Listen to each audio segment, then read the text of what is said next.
പാലക്കാട് നഗരസഭയിൽ അർഹതയ്ക്കുള്ള അംഗീകാരമായി chairman, vice chairperson സ്ഥാനങ്ങൾ ബി.ജെ.പിക്ക്. തുടർച്ചയായി 4-ാം തവണയും ശക്തമായ പോരാട്ടത്തിലൂടെയാണ് പി. സ്മിതേഷ് കൗൺസിലറായി നഗരസഭയിലേക്ക് എത്തിയത്. 3-ാം ഊഴത്തിലാണ് ടി. ബേബിയെ തേടി വൈസ് ചെയർപേഴ്സൺ സ്ഥാനം എത്തുന്നത്.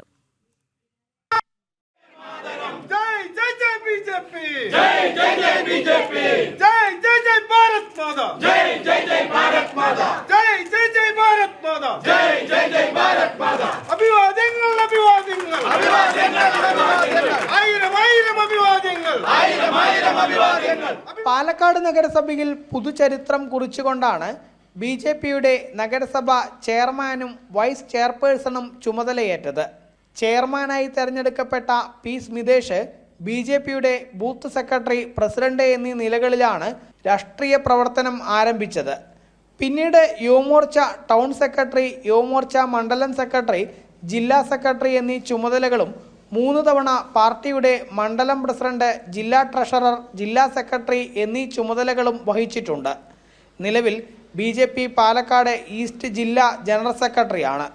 2010-ൽ ആദ്യമായി നഗരസഭാ തെരഞ്ഞെടുപ്പിൽ മത്സരിച്ച സ്മിതേഷ് CPM-ന്റെ സിറ്റിംഗ് സീറ്റ് പിടിച്ചെടുത്തുകൊണ്ടാണ് നഗരസഭയിൽ എത്തിയത്. പിന്നീട് 3 തവണ വിവിധ വാർഡുകളെ പ്രതിനിധീകരിച്ച് നഗരസഭയിൽ എത്തി. സ്മിതേഷ് ആദ്യമായി ജയിച്ച ശേഖരിപുരം വാർഡ് ഇന്ന് ജില്ലയിലെ ബി.ജെ.പിയുടെ ശക്തി കേന്ദ്രങ്ങളിൽ ഒന്നാണ്. കൂടാതെ നഗരസഭയിലെ മുൻ ഭരണസമിതികളിൽ ക്ഷേമകാര്യ സ്റ്റാൻഡിംഗ് കമ്മിറ്റി, ആരോഗ്യ സ്റ്റാൻഡിംഗ് കമ്മിറ്റി എന്നിവയുടെ ചെയർമാൻ സ്ഥാനവും സ്മിതേഷ് വഹിച്ചിട്ടുണ്ട്. ഈ കാലയളവിൽ നടത്തിയ പ്രവർത്തനമാണ് സ്മിതേഷിലേക്ക് നഗരസഭ ചെയർമാൻ സ്ഥാനം എത്തിച്ചത്. നഗരസഭ വൈസ് ചെയർപേഴ്സണായി തെരഞ്ഞെടുക്കപ്പെട്ട ടി. ബേബി 2015-ൽ മേലാമുറി വാർഡിൽ നിന്നും വിജയിച്ചാണ് നഗരസഭയിലേക്ക് എത്തുന്നത്. പിന്നീട് 2020-ൽ ശ്രീരാമപാളയം വാർഡിലും 2025-ൽ മേപ്പറമ്പ് വാർഡിൽ നിന്നും നഗരസഭ കൗൺസിലറായി തെരഞ്ഞെടുക്കപ്പെട്ടു. 2015-ൽ നഗരസഭയുടെ വികസനകാര്യ സ്റ്റാൻഡിംഗ് കമ്മിറ്റി ചെയർപേഴ്സണായും 2020-ൽ ക്ഷേമകാര്യ സ്റ്റാൻഡിംഗ് കമ്മിറ്റി ചെയർപേഴ്സണായും സേവനം അനുഷ്ഠിച്ചിട്ടുണ്ട്.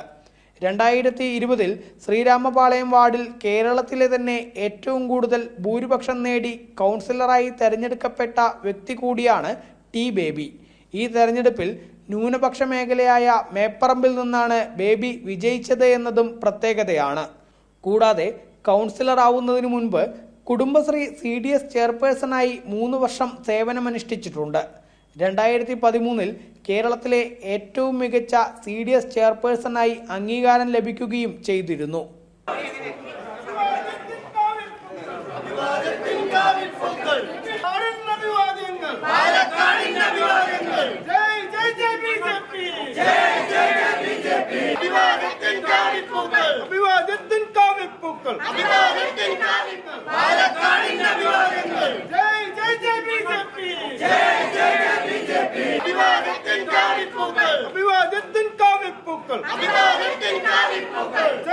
ജനം, പാലക്കാട്.